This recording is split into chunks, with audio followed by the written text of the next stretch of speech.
Aqui cumprimentar todos os colegas aqui, todos que nos acompanham, e gostaria de iniciar a minha fala, senhor presidente, abordando uma questão que me preocupa muito, que é o momento que a gente está vivendo nesse país, né, essa grave crise político-institucional que a gente está vivendo.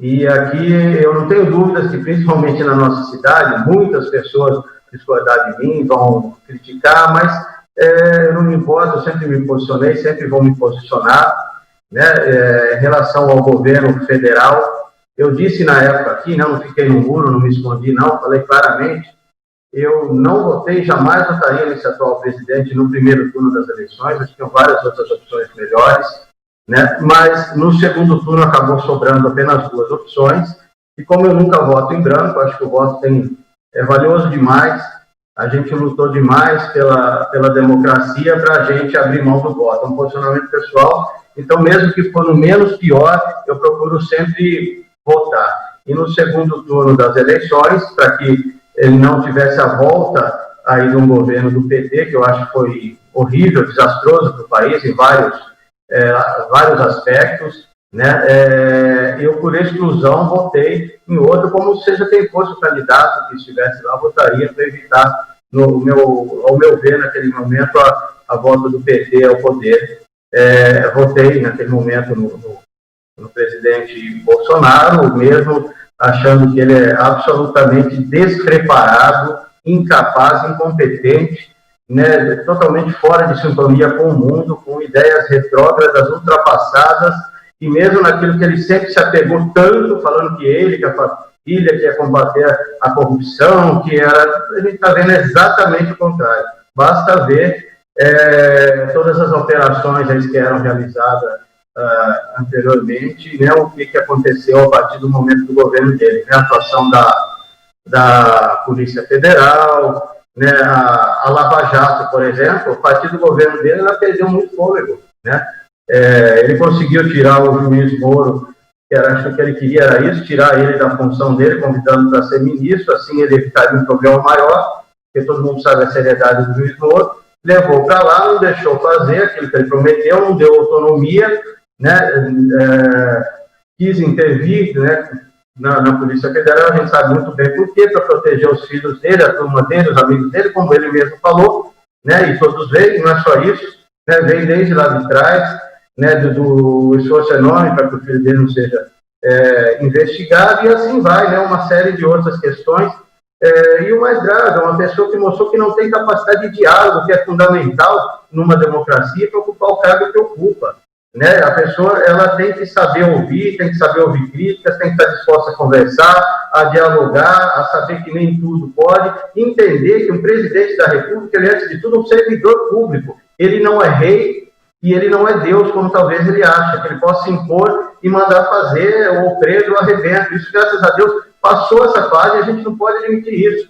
A gente vê grupos pedindo a volta da ditadura, né? Grupos com ideias que, pelo amor de Deus, a sociedade tem que reagir, não pode ficar quieta e admitir isso, né? O presidente foi democraticamente eleito, é o presidente da República, tem que ser respeitado como tal, gostando ou não. Agora, o presidente tem que entender que ele não é dono do país, dono da verdade, que possa impor aos berros, aos gritos, aos palavrões, o que ele quer. Aliás, a gente vive, infelizmente, uma distorção de valores. Eu tive uma educação e procuro educar meus filhos, fazendo eles entenderem que o respeito é fundamental, a educação é fundamental e cabe em qualquer lugar, né? E a gente vê pessoas exaltando a falta de educação, a grosseria, o uso de palavrões, o uso da força, de ameaças, né? Eu acho que a gente está caminhando para algo muito perigoso. Eu entendo que outros poderes também ultrapassam muitas vezes os seus limites. Eu acho que aí, o nosso Supremo Tribunal Federal, ele tem um problema já na essência da sua formação. Acho que na medida que juízes que tem que eventualmente julgar uma pessoa indicada por ela própria, o presidente da República indicar juiz de Supremo, eu acho um absurdo. Isso, sempre achei, não tem cabimento. Mas essa é a nossa estrutura que nós temos, essa estrutura institucional, que a gente concordando ou não, é preciso que haja, pelo menos, o respeito, né, institucional. E o que a gente vê é o país perigosamente caminhar para se tornar uma eventual Venezuela, né? Tanto a Venezuela, que eles tanto criticaram, veja a história do Hugo Chávez na Venezuela, como ocorreu. O que ocorreu na Venezuela é muito preocupante, porque o Brasil ele caminha em rumos muito parecidos. Agora, o Brasil, eu acredito que ele seja institucionalmente muito forte, a sociedade está muito bem estruturada para não admitir que a gente chegue nessa situação ou que a gente caminhe para uma guerra civil, que é algo muito preocupante, e se seguir nessa linha é um risco que, infelizmente, a gente corre. É triste no momento que a gente vive de uma grave crise epidemiológica, o país caminhando para já ser o segundo com maior tanto número de casos como morte, né, só atrás dos Estados Unidos. Não coincidentemente, os dois presidentes têm o mesmo tipo de postura em relação essa postura em relação à pandemia. Eu acho que é algo muito triste. Acho que todos, independente de lado, seja de esquerda ou direita, aliás, esse sistema de direita e esquerda eu acho totalmente ultrapassado, eu não me encaixo em nenhum deles, mas a gente tem que lutar pela liberdade, pela democracia sempre, são valores em si. Bom, já falei demais do que eu penso nesse tema. O Nil falou muito bem que a gente viu nos Estados Unidos daquele assassinato brutal em frente às câmeras de um jovem negro, né? O policial estava fazendo o seu trabalho, porque ele tinha passado notas falsas. Primeiro que não sabe, não foi dado direito de defesa, se tinha ou não. E ainda que tivesse, ele poderia ser preso e julgado de acordo com a lei. Jamais aquilo que a gente viu. Os Estados Unidos é um país altamente racista, sim. É um país que tem 20% de população negra e 60% da população carcerária é negra, em função de um racismo que existe no Brasil também, de forma diferente, velada, existe, a gente não pode admitir isso, pode ser alguma. Sou totalmente contrário aos protestos violentos, como a gente está vendo lá, pessoas que já se aproveitam da situação para fazer saques, para partir para a violência. Isso jamais. Mas que a sociedade não pode admitir esse tipo de atitude de assassinato, como a gente viu ali por parte dos policiais, né? O que eu não quero dizer que a polícia, no geral, seja assim, e nem que a polícia brasileira, que tem também sua banda podre, mas jamais quero generalizar, porque eu acho que existem muitas pessoas de bem fazendo um trabalho que merece respeito dentro da polícia. Mas nós temos que condenar essa forma que a gente viu violenta de racismo. Nós tivemos aqui no dia de hoje a liberação de parte do comércio, algo que a gente vem pedindo muito.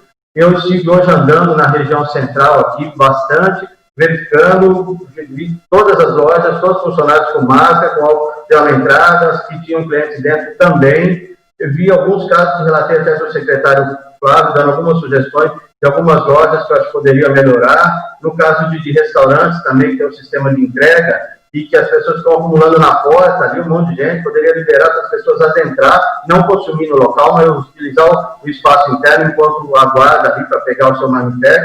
Hoje mesmo eu vim pedir aqui em frente à Câmara o Marmitex, que ali no mais um monte de pessoas na calçada, no sol, sendo que tinha espaço interno para todos entrarem. Passei essa sugestão para o secretário Flávio, que já disse aqui, na minha opinião, vem fazendo um belo trabalho. Ele concordou comigo e disse que vai avaliar. E passei algumas observações que vi em relação a alguns casos de lojas que eu acho que pode se melhorar. Eu, na minha opinião, acho que poderiam tranquilamente, com todos os devidos cuidados, salões de beleza e academias, por exemplo, estar funcionando, talvez até restaurantes também, com a capacidade aí reduzida para um terço e todos os demais cuidados, mas infelizmente não foi o que o governador Dória fez. Acho que o governo estadual, o governador está errando feio desde o início, está confundindo e generalizando. Essas medidas que tomou agora, se fosse tomada desde o início, essa divisão no estado de acordo com característica, não teria aumentado a curva, né, se fosse com o uso de máscaras, todos os cuidados desde o início, e não teria afetado tanto pequenos negócios.